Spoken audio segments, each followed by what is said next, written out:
नमस्कार दोस्तों, स्वागत है आपका जागृति क्लासेज के ऑनलाइन प्लेटफॉर्म पर। मैं संदीप कुमार स्वामी आपका फिर से हार्दिक स्वागत करता हूं। जैसा कि आपको पता है कि हम लोग मनोविज्ञान का बेसिक स्टार्ट किया था हमने, और हम लोग पढ़ रहे थे कि मनोविज्ञान क्या होता है, मनोविज्ञान की उत्पत्ति क्या होती है।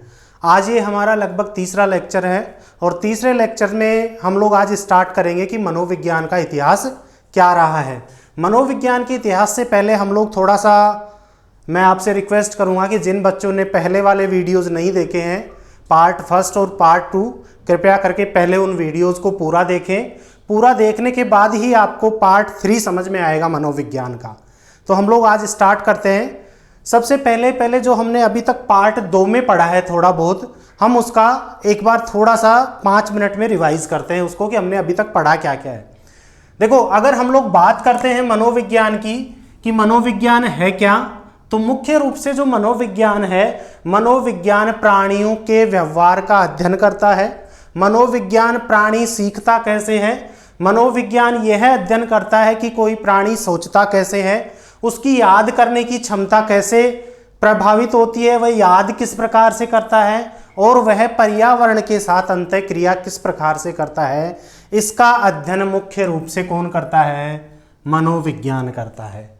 अगर मनोविज्ञान की उत्पत्ति की हम लोग बात करें कि मनोविज्ञान की उत्पत्ति कैसे हुई है, तो मुख्य रूप से मनोविज्ञान की उत्पत्ति के संबंध में मनोविज्ञान शब्द की उत्पत्ति ग्रीक भाषा के 2 शब्दों से मिलकर हुई है।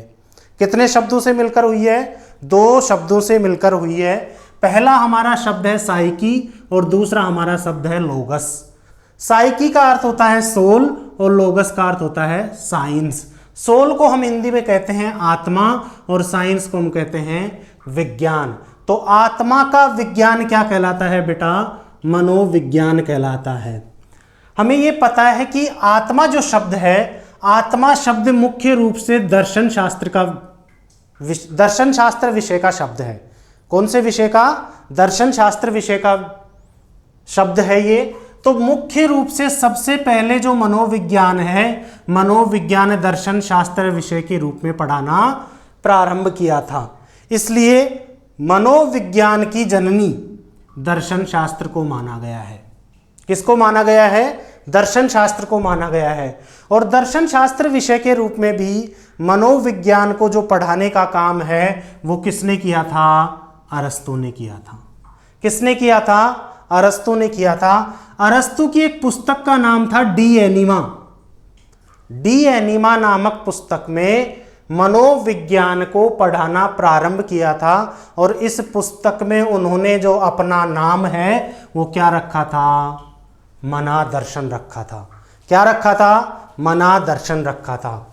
इस मनादर्शन से मनोविज्ञान जो शब्द की उत्पत्ति हुई है, या मनादर्शन से मनोविज्ञान शब्द में जो परिवर्तन का इतिहास है, वो मुख्य रूप से स्टार्ट होता है 1590 ईस्वी से। कैसे स्टार्ट होता है? सबसे पहले मनोविज्ञान शब्द का जो प्रयोग है वो रूडोल्फ गोएकल ने किया था। किसने किया था? रूडोल्फ गोएकल ने किया था। रूडोल्फ गोएकल ने 1590 ईस्वी में, कौन सी ईस्वी में? 1590 ईस्वी में उनकी एक प्रसिद्ध पुस्तक थी जिसको, उसका नाम था साइकोलॉजिया। इस पुस्तक में सबसे पहले उन्होंने मनोविज्ञान शब्द का प्रयोग किया था। कौन से शब्द का प्रयोग किया था? मनोविज्ञान शब्द का प्रयोग किया था। मनोविज्ञान को, किसी भी विषय को विज्ञान कहने के लिए जरूरी ये होता है कि उस विषय की प्रयोगशाला हो, उस विषय का अलग से लेबोरेटरी स्थापित की जाए। तो मनोविज्ञान की प्रयोगशाला स्थापित करने का जो काम है, या दर्शन शास्त्र से पूर्ण रूप से अलग करने का जो काम है, वो विलियम जेम्स और विलियम वुंट ने स्टार्ट किया। कैसे स्टार्ट किया? विलियम जेम्स ने सबसे पहले अमेरिका में मनोविज्ञान की प्रयोगशाला खोली। कहां पे खोली? अमेरिका में। कब खोली? अमेरिका में 1875 ईस्वी में, 1875 में हार्वर्ड विश्वविद्यालय में मनोविज्ञान की एक डेमोन्स्ट्रेशन लेबोरेटरी खोली गई, निर्दर्शन प्रयोगशाला खोली गई। यह प्रयोगशाला छोटी थी, इस प्रयोगशाला में ज़्यादा प्रयोग नहीं होते थे, इसलिए मनोवैज्ञानिकों ने इस प्रयोगशाला को मानने से इनकार कर दिया, या इस प्रयोगशाला को वैधानिक मान्यता नहीं मिली। इसलिए इसके बाद में जो काम स्टार्ट होता है वो काम स्टार्ट किया विलियम वुंट ने। विलियम वुंट जर्मनी के थे, तो जर्मनी के लिपजिंग शहर में, कौन से शहर में? लिपजिंग शहर में, लिपजिंग विश्वविद्यालय में 1879, कब? 1879 में मनोविज्ञान की प्रथम वैधानिक प्रयोगशाला खोली। क्या खोली? मनोविज्ञान की प्रथम वैधानिक प्रयोगशाला खोली। वैधानिक प्रयोगशाला का मतलब होता है कि इस प्रयोगशाला को मान्यता दी गई, मनोवैज्ञानिकों के द्वारा भी और उस देश की सरकार के द्वारा इसे मान्यता दी गई। तो इसलिए हम लोग क्या कह सकते हैं? हम लोग ये कह सकते हैं कि मनोविज्ञान विषय के दर्शन शास्त्र विषय से अलग करने के रूप में, या मनोविज्ञान विषय के स्वतंत्र विषय के रूप में मनोविज्ञान के जनक विलियम वुंट माने जाते हैं। आधुनिक मनोविज्ञान के जनक भी किनको माना गया है? विलियम वुंट को माना गया है। और प्रयोगात्मक मनोविज्ञान के, एक्सपेरिमेंटल साइकोलॉजी के जो फादर हैं वो भी विलियम वुंट ही माने गए हैं। अब अमेरिका में देखो, अमेरिका में विलियम जेम्स की प्रयोगशाला को तो मान्यता मिली नहीं, इसलिए अमेरिका की जो पहली वैधानिक प्रयोगशाला है जिसको मान्यता दी गई अमेरिका की सरकार के द्वारा, अमेरिकन मनोवैज्ञानिक संघ के द्वारा, वो प्रयोगशाला है 1883 में G.S. हॉल द्वारा जॉन हॉपकिंस विश्वविद्यालय में खोली गई प्रयोगशाला। क्लियर है? तो अमेरिका की पहली वैधानिक प्रयोगशाला किसने खोली? G.S. हॉल ने खोली। किसने खोली? G.S. हॉल ने खोली। क्लियर है? इसके बाद हम लोगों ने पढ़ा था, मनोविज्ञान की कुछ परिभाषाएं पढ़ी थी, जिसमें वाटसन ने यह कहा था कि मनोविज्ञान व्यवहार का विशुद्ध एवं यथार्थ विज्ञान है। मुख्य रूप से स्किनर ने यह कहा था कि मनोविज्ञान जो हमारे अनुभव और जो व्यवहार का विज्ञान माना गया है। इस तरीके से हमने लगभग 5 से 7 परिभाषाएं देखी थी। उन परिभाषाओं का अगर हम लोग निष्कर्ष निकालते हैं तो मनोविज्ञान को एक विधायक विज्ञान माना गया था, पॉजिटिव साइंस माना गया था। मनोविज्ञान मुख्य रूप से मानव व पशु दोनों के व्यवहार का अध्ययन करने वाला विज्ञान माना गया था। मनोविज्ञान संज्ञानात्मक प्रक्रियाओं का अध्ययन करने वाला, मनुष्य वातावरण के साथ अंतःक्रिया किस प्रकार से करता है, इन सब का अध्ययन करने वाला विज्ञान माना गया था। ये अभी तक हम लोगों ने पढ़ चुका है। तो जिन बच्चों ने पुराना वीडियो नहीं देखा है, कृपया करके एक बार वो वीडियो देखें और अपने नोट्स बनाइए। आज हम लोग स्टार्ट करते हैं। आज का जो हमारा टॉपिक है, आज का हमारा टॉपिक है मनोविज्ञान का इतिहास क्या रहा है, हिस्ट्री ऑफ साइकोलॉजी, कि मनोविज्ञान का उदय किस प्रकार से हुआ, मनोविज्ञान के हिस्टोरिकल डेवलपमेंट में क्या क्या प्रोसेस रहा है, क्या क्या चेंजेस हुआ है, पहले मनोविज्ञान को क्या माना गया था, बाद में मनोविज्ञान को क्या माना गया है, ये आज हम लोग पढ़ेंगे। अगर हम लोग बात करें मनोविज्ञान के इतिहास को, तो मनोविज्ञान के इतिहास को 2 भागों में बांटते हैं।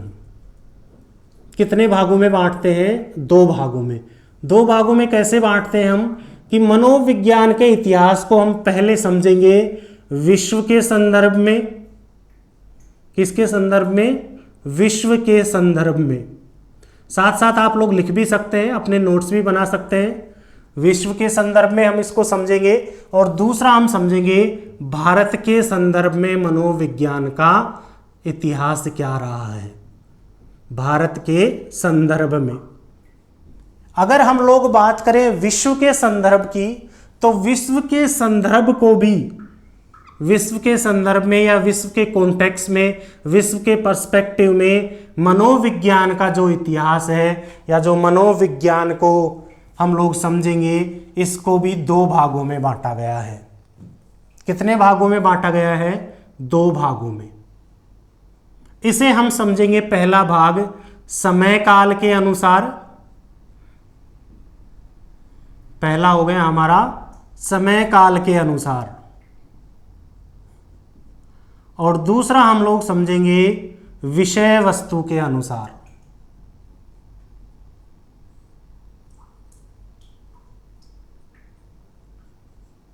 दूसरा हम लोग कौन सा समझेंगे? विषय वस्तु के अनुसार। पहला हमारा कौन सा था?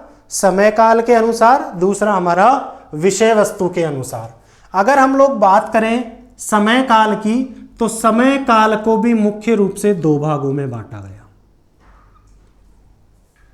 कितने भागों में बांटा गया? दो भागों में बांटा गया। इसे हम लोग कहते हैं पूर्व वैज्ञानिक युग। इसे हम क्या कहते हैं? पहला पूर्व वैज्ञानिक युग, और दूसरे को हम लोग कहते हैं वैज्ञानिक युग।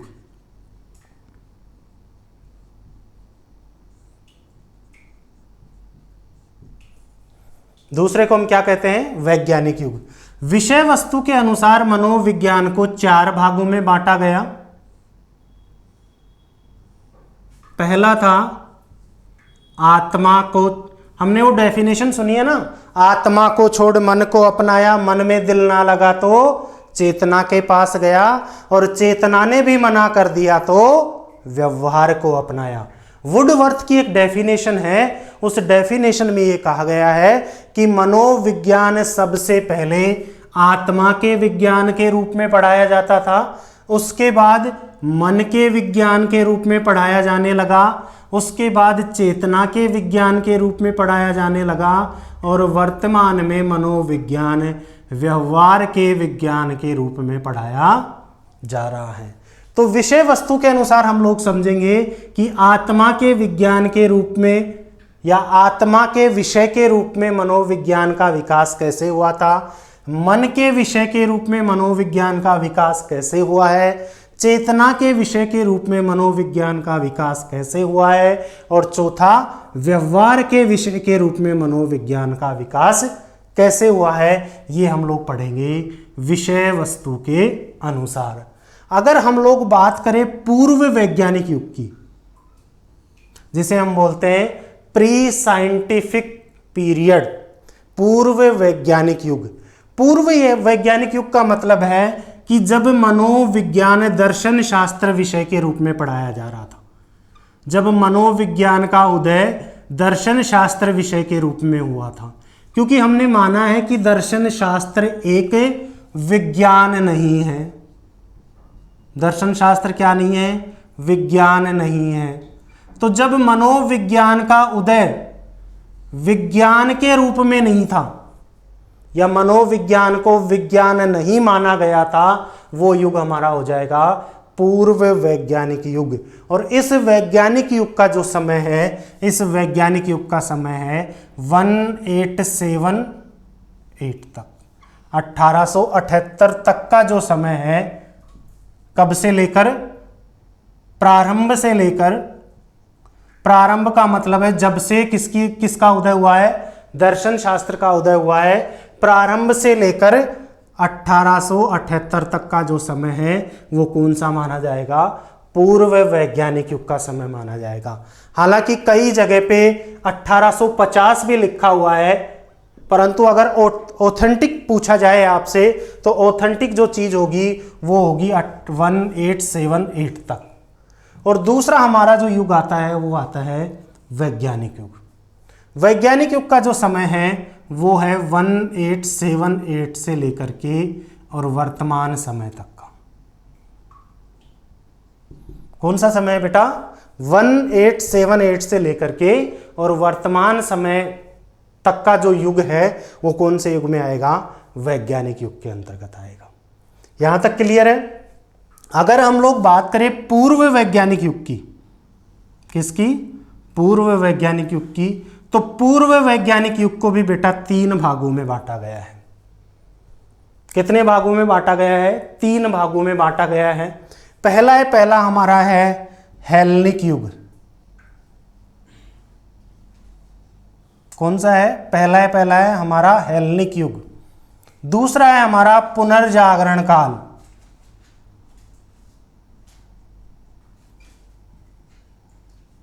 और तीसरा है हमारा दर्शन शास्त्रीय काल। तीसरा हमारा कौन सा है? तीसरा है हमारा दर्शन शास्त्रीय काल। किसको बांटा गया है? पूर्व वैज्ञानिक युग को कितने भागों में? 3 भागों में। हेलेनिक युग के भाग युग उसमें, दूसरा पुनर्जागरण काल में, और तीसरा दर्शन शास्त्रीय काल में। क्लियर है? अगर हम लोग बात करें वैज्ञानिक युग की, तो वैज्ञानिक युग को भी 2 भागों में बांटा गया है। कैसे कैसे बांटा गया है? वैज्ञानिक युग का जो प्रारंभ का समय है वो तो कहलाता है संप्रदाय काल। पहला कौन सा कहलाता है? संप्रदाय काल। और दूसरा कहलाता है स्वतंत्र युग। दूसरा कहलाता है हमारा स्वतंत्र युग। संप्रदाय काल का जो समय है वो है 1878 से लेकर के और 1930 तक का। 1878 से लेकर के 1930 का जो समय है वो आएगा हमारा संप्रदाय काल में। और 1930 से लेकर के जो वर्तमान काल है वो आएगा हमारा किसके अंतर्गत? स्वतंत्र युग के अंतर्गत आएगा। अगर हम लोग बात करें हेलेनिक युग की, हेलेनिक युग का जो हमारा समय है वो समय है प्रारंभ से लेकर के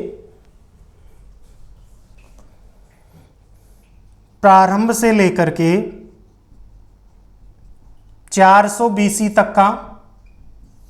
पुनर्जागरण काल का समय 0 है और दर्शन शास्त्रीय काल का समय है 400 BC से लेकर के और 1878 तक का जो समय है वो आता है दर्शन शास्त्रीय काल में।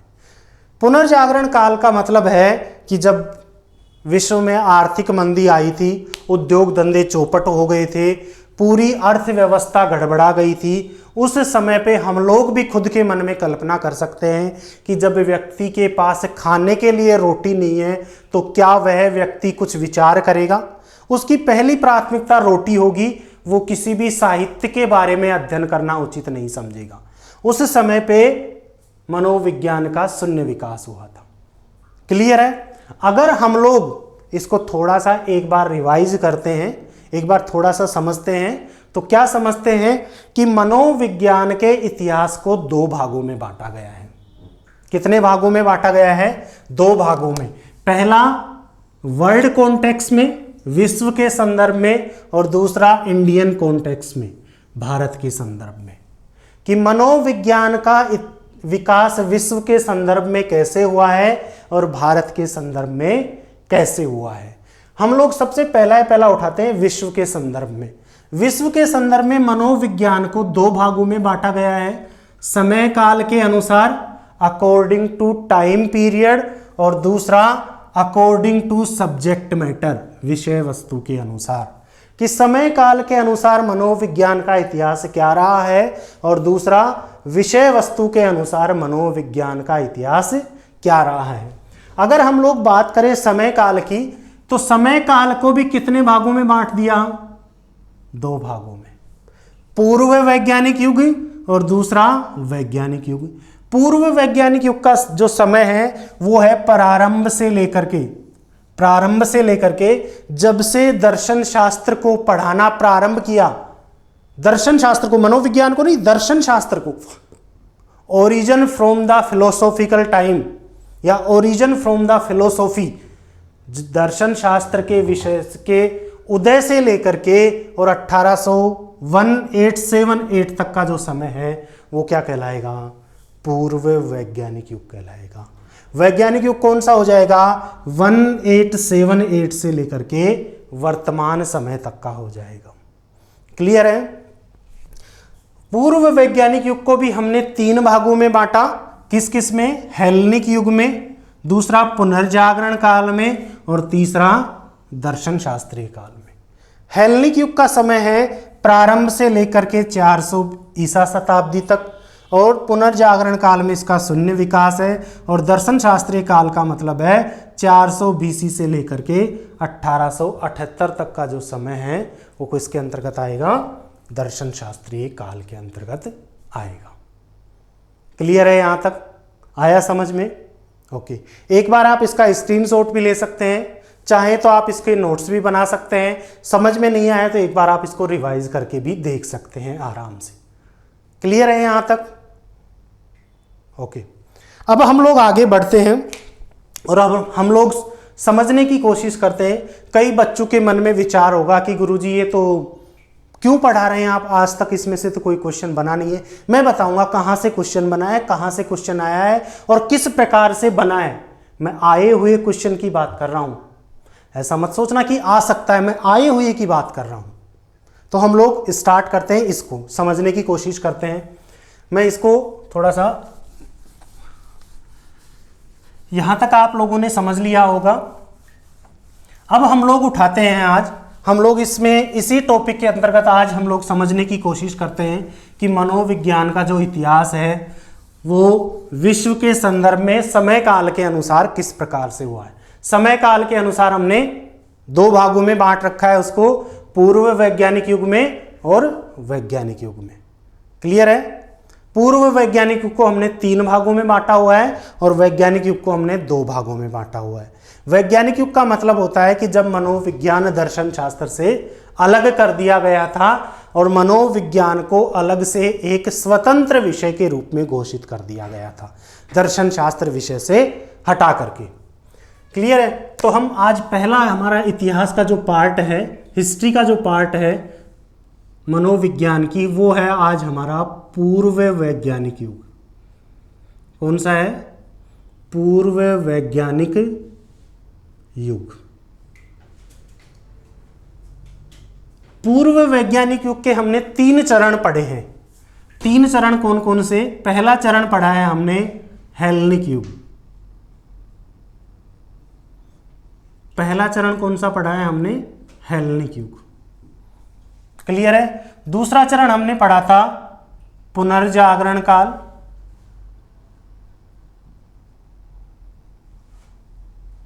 दूसरा चरण कौन सा था हमारा? पुनर्जागरण काल। और जो तीसरा चरण था हमारा, वो तीसरा चरण था हमारा दर्शन शास्त्रीय काल।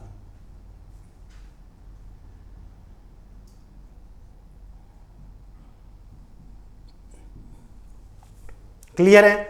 देखो हेलेनिक जो युग है हमारा, हेलेनिक युग के अंतर्गत हेलेनिक युग को 2 भागों में बांटा गया है। कितने भागों में बांटा गया है? 2 भागों में। पहला भाग है इस जिसको हम लोग बोलते हैं शरीर गठन युग। पहला कौन सा है? शरीर गठन युग। और दूसरा है मन शरीर युग। मन शरीर युग। क्लियर है?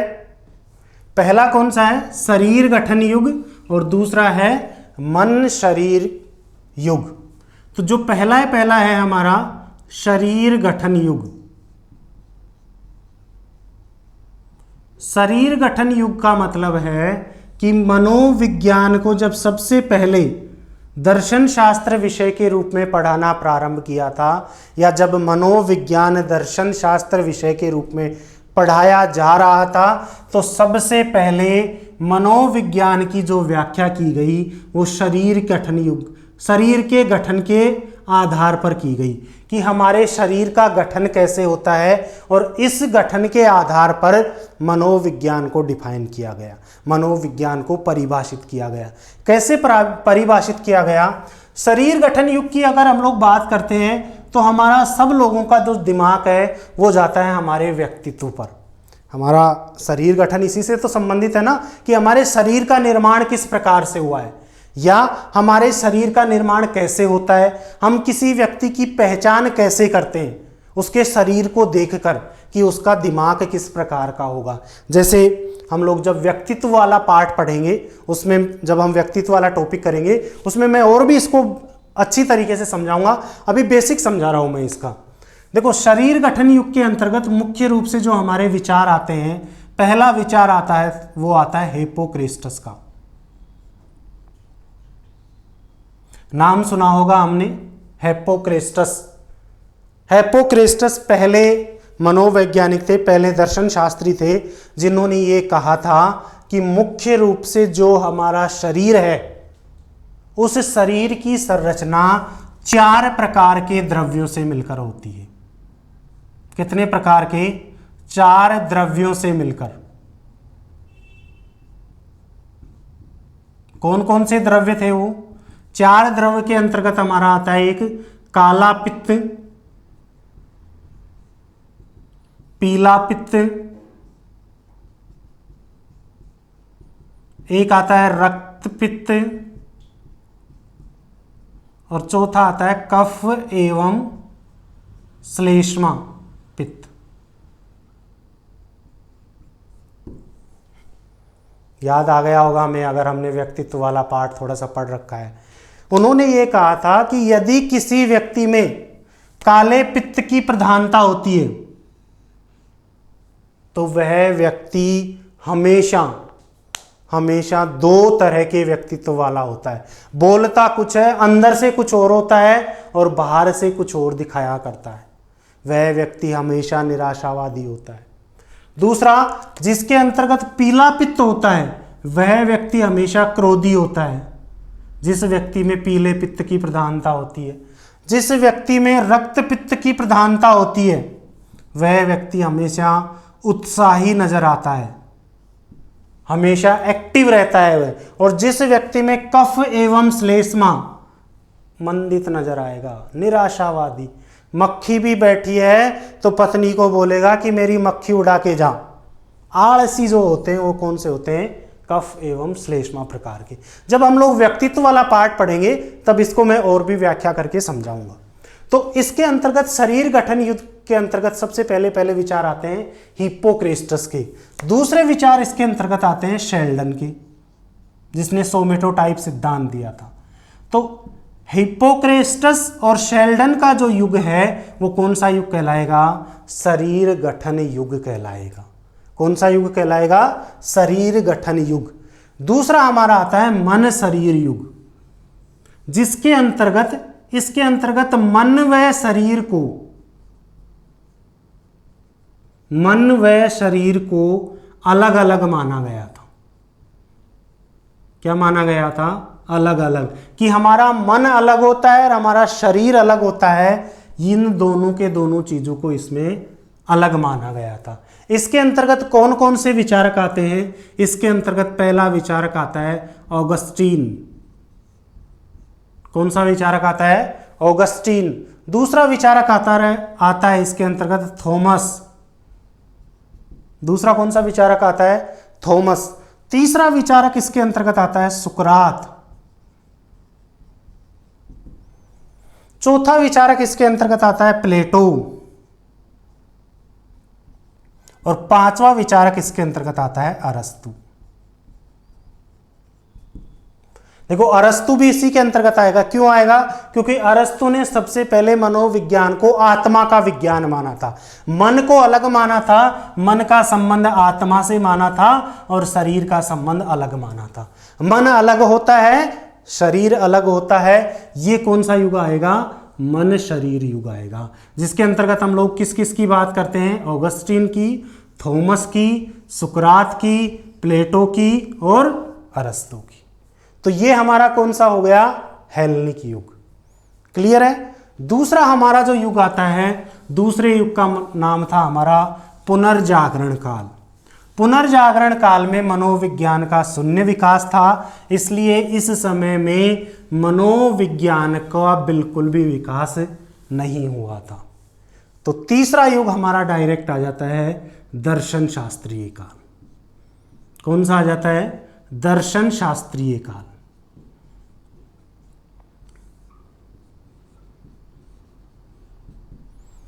दर्शन शास्त्रीय काल के अंतर्गत हम लोग किन किन विचारों की बात करते हैं? दर्शन शास्त्रीय काल को भी मुख्य रूप से 3 भागों में बांटा गया है। कितने भागों में बांटा गया है? 3 भागों में। कैसे कैसे बांटा गया है? इसके अंतर्गत सबसे पहले जो विचार आते हैं वो आते हैं जन्मजात विचार युग। पहला कौन सा आता है? जन्मजात विचार युग का समय। दूसरा इसके अंतर्गत आता है मानव स्वभाव का युग।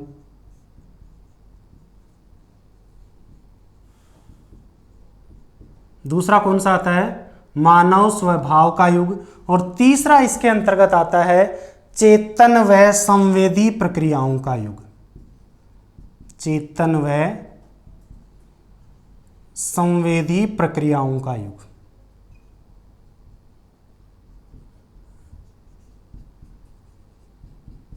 हम इसको ऐसा भी समझ सकते हैं कि मनोविज्ञान सबसे पहले दर्शन शास्त्र विषय के रूप में शरीर गठन विचारों के अंतर्गत पढ़ाया जाता था। दूसरा, मन व शरीर को अलग अलग माना। तीसरा, मन व शरीर को एक मान करके ये माना गया कि हमारे विचार जन्मजात होते हैं या हमारे विचार अर्जित होते हैं। तीसरा, मनोविज्ञान को मानव स्वभाव के युग के अंतर्गत पढ़ाया गया, जिसमें मुख्य रूप से हम संस्कृति की झलक देखेंगे कि संस्कृति किस प्रकार से प्रभावित करती है। और चौथा, मनोविज्ञान को चेतन व संवेदी प्रक्रियाओं के अंतर्गत पढ़ाया गया। कैसे पढ़ाया गया?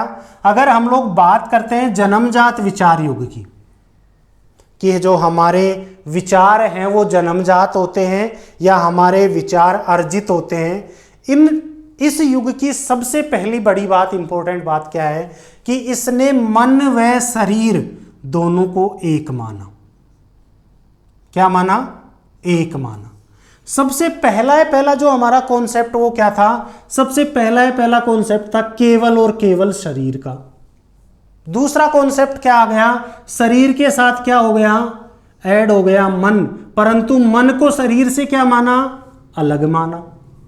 यहां पे अलग मान रहे हैं ना, यहां पे हम लोग अलग मान रहे हैं। मन को किससे अलग मान रहे हैं? शरीर से अलग मान रहे हैं। मन व शरीर दोनों को एक करने का युग कौन सा आता है? जन्मजात विचार का युग।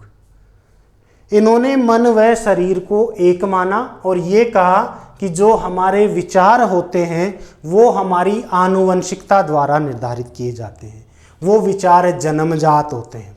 इसके अंतर्गत सबसे पहला जो दार्शनिक आता है वो आता है देकार्त। सुना है नाम देकार्त का? नहीं सुना? उस देकार्त का एक सबसे बड़ा कोटेशन था। देकार्त ने कथन क्या कहा था? देकार्त का कथन था कि मैं सोचता हूं इसलिए मैं हूं। मैं सोचता हूं इसलिए क्या है? मैं हूं। बड़ा दार्शनिक कॉन्सेप्ट है ये। कहने का मतलब यह है कि जैसा व्यक्ति सोचता है उस सोचने की जो अभिव्यक्ति होती है उसके चेहरे पे स्पष्ट दिखाई देती है। जैसा मैं सोचूंगा वैसा ही मैं करूंगा। मेरे मन के अंदर जैसे विचार आए, मेरे अंदर से मैं जैसा सोचूंगा, मेरे बाहर के जो क्रियाकलाप है वो उसी के अनुसार होंगे। मन के अंदर मैंने सोच लिया कि फलाने का काम मुझे बिगाड़ना है, फलाना उसको बहुत बड़ी रेस्पॉन्सिबिलिटी दे देता है कि भाई तू यह करतम धरता। हमने मन में ये सोच लिया कि मुझे उसका काम बिगाड़ना है, तो हम किसी ना किसी तरीके से बाहरी रूप में उसके काम को बिगाड़ के ही मानेंगे। हम सोच लिया ना, जो मन में हमने जो सोचा है वही हम करेंगे। तो इनका कथन कौन सा था? मैं सोचता हूं इसलिए मैं हूं। और इनके जो दर्शन की शुरुआत होती है वो होती है संदेह विधि से। किससे होती है? संदेह विधि से। इन्होंने गणित के ज्ञान को भी संदेह का ज्ञान बताया था। किसके ज्ञान को? गणित के ज्ञान को। जबकि हम लोग तो कहते हैं गणित में कि गणित का ज्ञान तो बिल्कुल संदेह से रहित ज्ञान है। क्यों है? हमने ये कहा कि 2 + 2 4 होते हैं, संदेह नहीं है इसमें। परंतु इसने क्या कहा कि नहीं, गणित का जो ज्ञान है वो भी संदेह का ज्ञान है। इन्होंने अपने विचारों की जो प्रारंभिक नींव डाली वो कौन सी विधि से डाली? संदेह विधि से डाली। जैसा कि कैसे डाली? गणित का ज्ञान संदेह का ज्ञान कैसे होता है? इनका क्या तर्क था? जैसे कि हम लोग गणित में सवाल करते हैं ना कुछ भी, और कुछ भी सवाल करने से पहले हम ऐसा एक शब्द लिखते हैं ना कि माना कि वह वस्तु x है। लिखते हैं नहीं लिखते? माना कि वह वस्तु क्या है? x है। x का मतलब हमें नहीं पता क्या है, संदेह है। हमें यह नहीं पता कि वह वस्तु ये है। हमने क्या माना है? उस वस्तु को x माना है। वह वस्तु x हो भी सकती है, नहीं भी हो सकती। इसलिए गणित के ज्ञान को भी क्या माना था इन्होंने? संदेह का ज्ञान माना था। क्लियर है। इसके अंतर्गत जो दूसरा दार्शनिक आता है देकार्त के बाद में, देकार्त के बाद में दार्शनिक आते हैं हमारे जॉन लोक। सुना है नाम? नहीं सुना? मैं बताता हूं कैसे सुना होगा। जॉन लोक के पिछले 2 सालों में क्वेश्चन आए। क्या क्वेश्चन आए? जॉन लोक का एक प्रसिद्ध कथन था। क्या कथन था? कि बालक का मन, बालक का जो मन या बालक का जो मस्तिष्क होता है वह कोरी पट्टी के समान होता है। किसके समान होता है? कोरी पट्टी के समान। मतलब मानव का जो या बच्चे का जो मन या बच्चे का जो मस्तिष्क होता है वह बिल्कुल खाली होता है। आप कोरी पट्टी पे कुछ भी लिखोगे वही उसमें ऐड हो जाएगा, फिर आप उसको मिटाओगे तो फिर समाप्त हो जाएगा वह ज्ञान, फिर आप उसमें नया ऐड कर सकते हैं। हमने स्लेट देखी है ना, स्लेट, कोरी स्लेट, पट्टी की जगह स्लेट भी लिख सकते हैं हम, कई जगह स्लेट लिखा है कि बालक का मस्तिष्क कोरी स्लेट के समान होता है। स्लेट देखिए ना हमने, जब हम सरकारी स्कूल में पढ़ने जाते थे बचपन में, मोटी सी स्लेट लेके, वो देखिए ना पत्थर वाली स्लेट, और उस स्लेट पे जब हम लोग लिखते थे, वो जो हमारा छोटा सा लिखने का पेंसिल या जिसको हम बोलते हैं पेम होता था, हम लोग लिखते थे ना उससे, और लिखने के बाद जो आगे बैठा रहता था, याद आ गया होगा ना तुम्हें किस प्रकार की हरकत करते थे हम। और उस स्लेट के ऊपर हम इतना सारा निकाल के यूं नहीं डालते थे और फिर आगे वाले से पूछते थे। तो मानव का जो मस्तिष्क होता है किसके समान होता है? कोरी स्लेट के समान होता है। उस स्लेट पे आप कुछ भी लिख सकते हैं, कुछ भी मिटा सकते हैं, नया ऐड कर सकते हैं, मिटा सकते हैं। तो ये किसने कहा था? जॉन लोक ने कहा था। और इस कथन को उन्होंने जो संज्ञा दी थी वो दी थी तबुला रास की, टैबुला रास। किसकी संज्ञा दी थी? तबुला रास की। और यही जो चीज है लगभग पिछले 2 साल से सीटेट में पूछा जा चुका है ये, कि तबुला रास का संबंध जिस दार्शनिक से है वह है जॉन लोक। यूपी टेट में पूछा जा चुका है ये, हरियाणा टेट में पूछा जा चुका है, फर्स्ट ग्रेड में पूछा जा चुका है। तो तबुला रास की संकल्पना किससे संबंधित है? जॉन लोक से संबंधित है, जिसने ये कहा था कि बालक का जो मस्तिष्क होता है, बालक का जो मन होता है वह कोरी स्लेट के समान होता है। इसके अंतर्गत तीसरा जो हमारा दार्शनिक आता है वो आता है स्पिनोजा। इसके अंतर्गत आते हैं लाइबनिट्ज, जिन्होंने गवाक्षहीन माना था कि हमारे विचार बिना खिड़की के समान है। चिदणुवाद की इन्होंने संज्ञा दी थी, चिदणुवाद का इन्होंने कॉन्सेप्ट दिया था। ये इसके अंतर्गत आते हैं। कौन से युग के अंतर्गत आएंगे ये आएंगे जन्मजात विचार युग के अंतर्गत। किस किस को पढ़ेंगे हम? देकार्ते को पढ़ेंगे, जॉन लोक को पढ़ेंगे हम, स्पिनोजा को पढ़ेंगे और लाइबनिट्ज को पढ़ेंगे। इनके विचार किस युग में आते हैं? जन्मजात विचार युग के अंतर्गत आते हैं। क्लियर है? इसी के अंतर्गत हमारा जो दूसरा कॉन्सेप्ट आता है वो आता है मानव स्वभाव युग। किसका युग आता है? मानव स्वभाव का युग। देखो इसमें केवल और केवल किसकी व्याख्या की गई है? शरीर की व्याख्या की गई है। इसमें शरीर के साथ मन को ऐड कर दिया, परंतु मन व शरीर दोनों को अलग माना। इसमें मन व शरीर को एक माना। देखो कॉन्सेप्ट चेंज हो रहा है ना, धीरे धीरे मनोविज्ञान का कॉन्सेप्ट ही चेंज होता हुआ आ रहा है। दर्शन शास्त्र में पहले केवल शरीर के कॉन्सेप्ट में पढ़ाया जाने लगा, फिर मन व शरीर के, फिर मन व शरीर को एक मानते हुए जन्मजात विचारों के युग के अंतर्गत पढ़ाया जाने लगा। फिर जन्मजात विचारों का जो युग है वो परिवर्तित हो गया मानव स्वभाव में, और उन्होंने इस युग में ये कहा गया कि जो हमारा स्वभाव होता है, जो हमारा मानव स्वभाव होता है वह मुख्य रूप से संस्कृति द्वारा निर्धारित होता है, हमारे कल्चर के द्वारा निर्धारित होता है। ये इस युग में कहा गया। और इस युग के जो बड़े दार्शनिक हैं, 2 दार्शनिकों का नाम आपने सुना होगा। पहला दार्शनिक है रूसो, सुना है नाम, और दूसरा दार्शनिक इसके अंतर्गत आता है हर्बर्ट स्पेंसर। पहला दार्शनिक कौन होता है? रूसो, और दूसरा कौन सा आता है? स्पेंसर। देखो इसके अंतर्गत रूसो का एक बड़ा अच्छा कथन है, हम लोग सुनेंगे तो शायद हमें पता भी लग जाएगा। रूसो ने क्या कहा था कि मानव जन्म के समय सभ्य होता है, जन्म के समय भगवान होता है, परंतु समाज में रहकर समाज के कटु अनुभव, समाज के बुरे अनुभव वह प्राप्त करके राक्षस बन जाता है।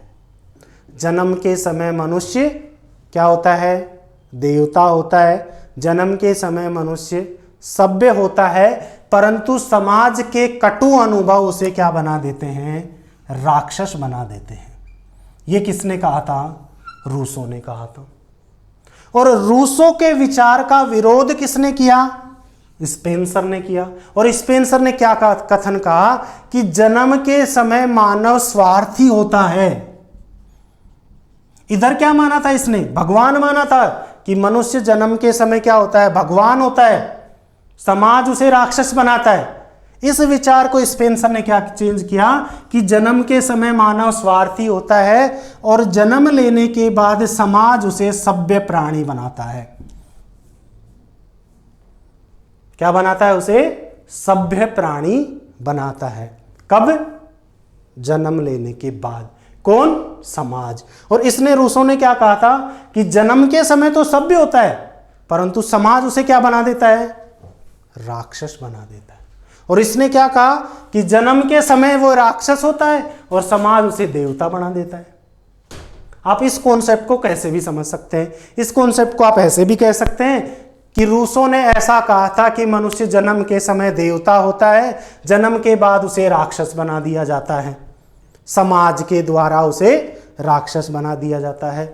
स्पेंसर ने ऐसा कहा था कि मनुष्य जन्म के समय राक्षस होता है और समाज द्वारा उसे देवता बना दिया जाता है।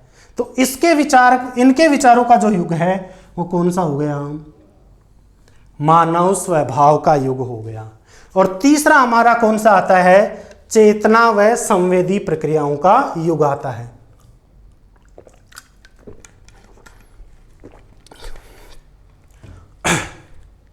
कि जो मनोविज्ञान की विषय वस्तु है या जो मनोविज्ञान का जो पूर्व वैज्ञानिक युग है उसमें लास्ट वाला जो डेवलपमेंट होता है वो चेतन व संवेदी प्रक्रियाओं के अंतर्गत होता है।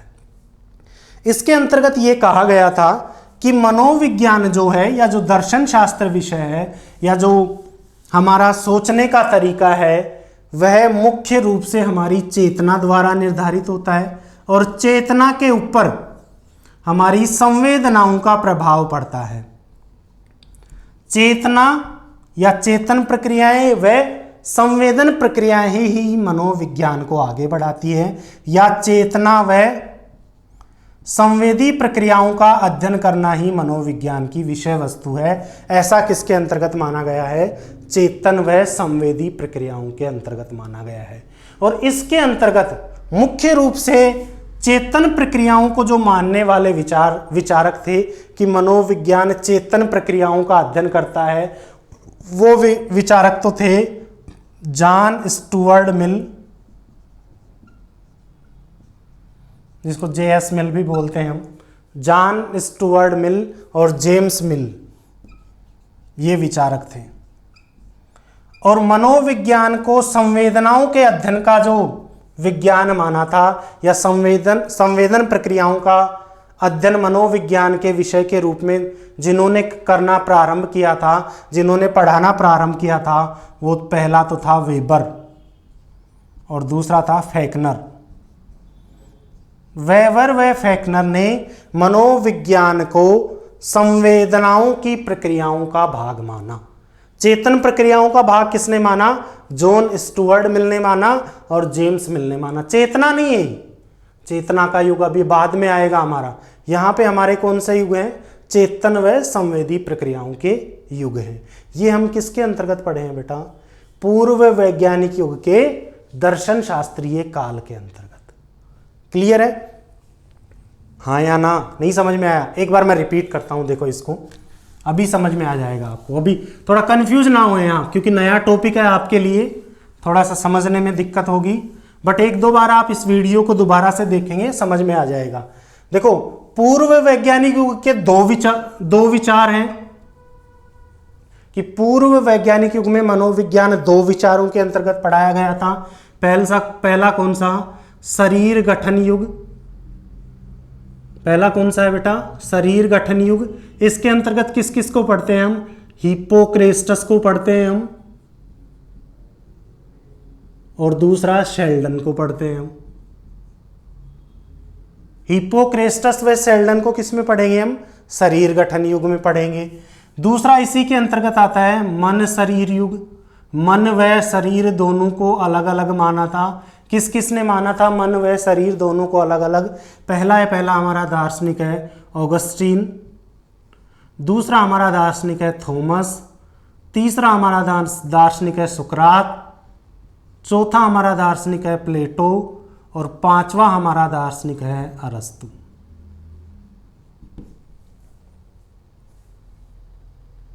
क्लियर है? हाँ या ना? क्लियर है ना? तो पूर्व वैज्ञानिक युग में जो मनोविज्ञान की विषय वस्तु थी वो कौन कौन सी थी? पहली विषय वस्तु थी शरीर गठन युग की विषय वस्तु, और दूसरी थी मन शरीर की विषय वस्तु। अगर हम लोग बात करें दर्शन शास्त्रीय युग की, तो दर्शन शास्त्रीय युग में तीन विचारों का उदय हुआ। सबसे पहले जन्मजात विचारों का युग। पहला कौन सा हो गया? जन्मजात विचारों का युग। जो दूसरा है हमारा वो हो गया मानव स्वभाव का युग।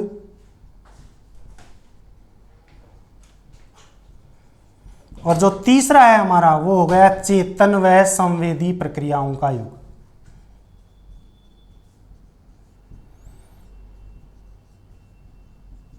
जन्मजात विचारों के अंतर्गत हम रेन देकार्ते को पढ़ते हैं, इसके अंतर्गत हम जॉन लॉक को पढ़ते हैं, इसके अंतर्गत हम स्पिनोजा को पढ़ते हैं, इसके अंतर्गत हम लाइबनिट्ज को पढ़ते हैं,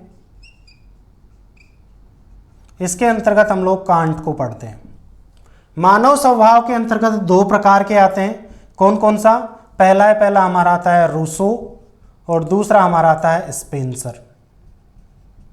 चेतन व संवेदी प्रक्रियाओं के अंतर्गत हमारे आते हैं जेम्स मिल आते हैं, जॉन स्टुअर्ट मिल आते हैं, दोनों अलग अलग हैं। इसके अंतर्गत वेबर आता है, व फेकनर आता है। क्लियर है? ये हमारा कौन सा युग हो गया? ये हमारा युग हो गया पूर्व वैज्ञानिक युग। क्लियर है? पूर्व वैज्ञानिक युग को कितने भागों में? 3 भागों में बांटा था हमने। हेलेनिक युग के 2 पार्ट, शरीर गठन युग व मन शरीर युग, और दूसरा पुनर्जागरण काल में शून्य विकास, और तीसरा दर्शन शास्त्रीय काल के 3 विचार। कौन कौन से? जन्मजात विचारों का युग, मानव स्वभाव का युग व चेतन व संवेदी प्रक्रियाओं का युग। ये हो गया हमारा कौन सा? पूर्व वैज्ञानिक युग। क्लियर है? दूसरा हम लोग अगर बात करें तो दूसरा हमारा इसके अंतर्गत आया था वैज्ञानिक युग। दूसरा हमारा कौन सा था? वैज्ञानिक युग। वैज्ञानिक युग का मतलब है कि जब मनोविज्ञान को दर्शन शास्त्र से अलग कर दिया। क्या कर दिया? मनोविज्ञान को दर्शन शास्त्र से अलग कर दिया। तो हमारा जो वैज्ञानिक युग है, वैज्ञानिक युग को हमने कितने भागों में बांट रखा है? वैज्ञानिक युग को हमने बांट रखा है 2 भागों में। पहला हमारा भाग है संप्रदाय काल,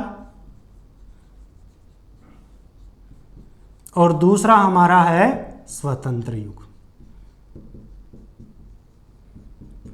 जब मनोविज्ञान को दर्शन शास्त्र से अलग किया गया, और सबसे पहले अलग करने का जो काम था वो किसने किया था? विलियम वुंट ने किया था। किया था या नहीं किया था? क्योंकि वुंट की प्रयोगशाला को पहले वैधानिक मान्यता मिली थी, इसलिए वुंट को हम सबसे पहला मनोवैज्ञानिक मानते हैं। वुंट ने जैसे ही मनोविज्ञान को दर्शन शास्त्र से अलग किया, और वुंट ने यह कहा कि मनोविज्ञान चेतना का विषय है। किसका विषय है? चेतना का विषय है। ऐसा किसने कहा? वुंट ने कहा। वुंट के बाद में जेम्स ने क्या कहा कि मनोविज्ञान चेतना का तो विषय है, परंतु मनोविज्ञान अध्ययन ये करता है कि चेतना काम कैसे करती है, चेतना का कार्य क्या है, चेतना कार्य कैसे करती है। विलियम वुंट ने यह कहा कि मनोविज्ञान चेतना का विषय है, तो चेतना के विषय को लेकर के और विलियम वुंट ने अपना एक अलग संप्रदाय बना लिया जिसको हम लोग मानते हैं संरचनावादी संप्रदाय। किसी एक विषय वस्तु को लेकर के मनोविज्ञान का अलग संप्रदाय बनाना किसके अंतर्गत आएगा? संप्रदाय युग के अंतर्गत आएगा।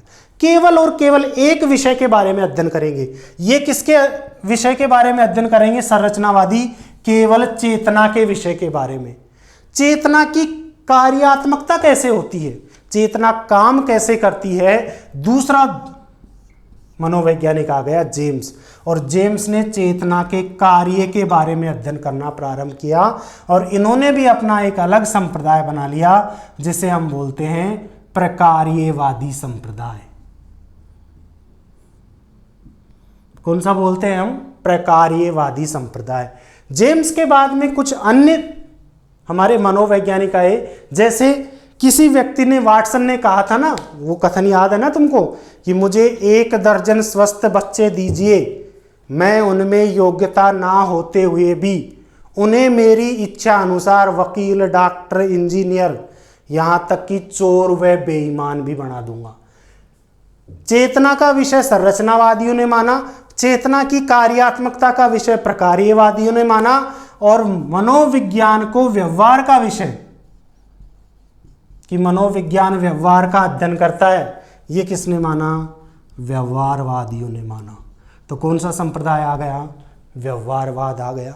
फिर संप्रदाय आता है कि भाई मनोविज्ञान चेतना का भी है, चेतना की कार्यात्मकता का भी है और व्यवहार का भी है, सबको समग्र कर दिया, एक साथ मिला दिया कि मनोविज्ञान मानव व्यवहार का विज्ञान भी है, मनोविज्ञान चेतना का विज्ञान भी है, मनोविज्ञान चेतना की कार्यात्मकता का भी अध्ययन करता है। सबको समग्र बना करके एक संप्रदाय आ गया समग्रतावादी,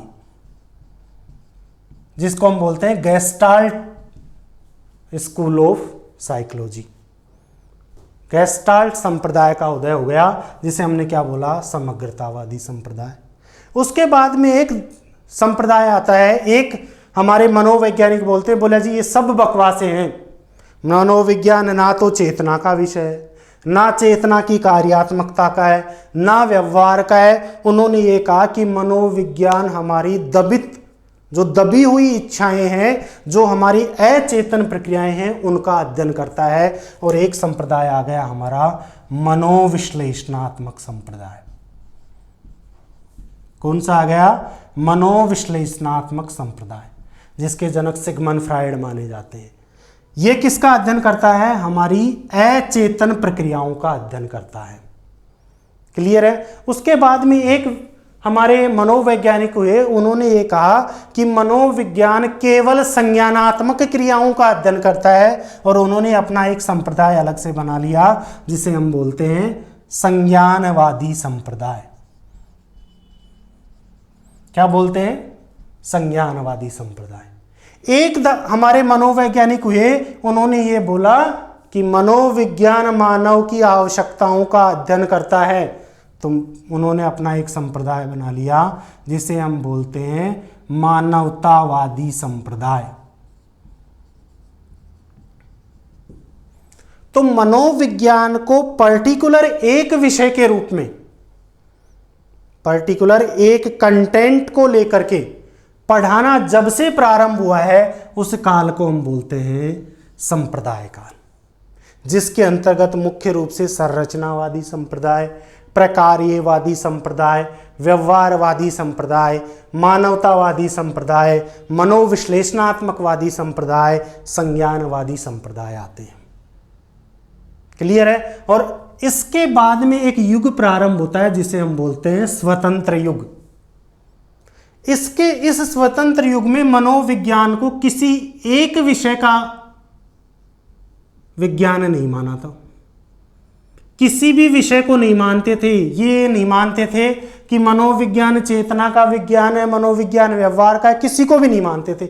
ये मानते थे कि मनोविज्ञान चेतना का भी है, मनोविज्ञान व्यवहार का भी है, मनोविज्ञान संज्ञानात्मक क्रियाओं का भी है, मनोविज्ञान दबी हुई इच्छाओं का भी अध्ययन करता है, साथ साथ मानव के ऊपर या मनोविज्ञान पर्यावरण का भी अध्ययन करता है। हमारी आसपास की अंतःक्रियाएं पर्यावरण के साथ किस प्रकार से होती है, हमारे स्वभाव को प्रभावित करते हैं।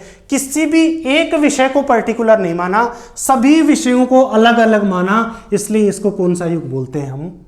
स्वतंत्र युग बोलते हैं, जो वर्तमान समय में उपलब्ध है, जो वर्तमान समय में जिसका कंटेंट प्रचलित है, जो वर्तमान समय में चल रहा है। तो ये था हमारा मनोविज्ञान का समय काल के अनुसार वर्गीकरण। मनोविज्ञान को समय काल के अनुसार हमने दो भागों में बांट रखा है, पूर्व वैज्ञानिक युग और वैज्ञानिक युग। उम्मीद करता हूँ घर पे होंगे, सुरक्षित होंगे, घर पे रहिए, सुरक्षित रहिए। और आगे वाला जो हमारा वीडियो है उसमें हम लोग बात करेंगे कि मनोविज्ञान का जो इतिहास है वो विषय वस्तु के अनुसार किस प्रकार से रहा है। जब तक धन्यवाद, जय हिंद।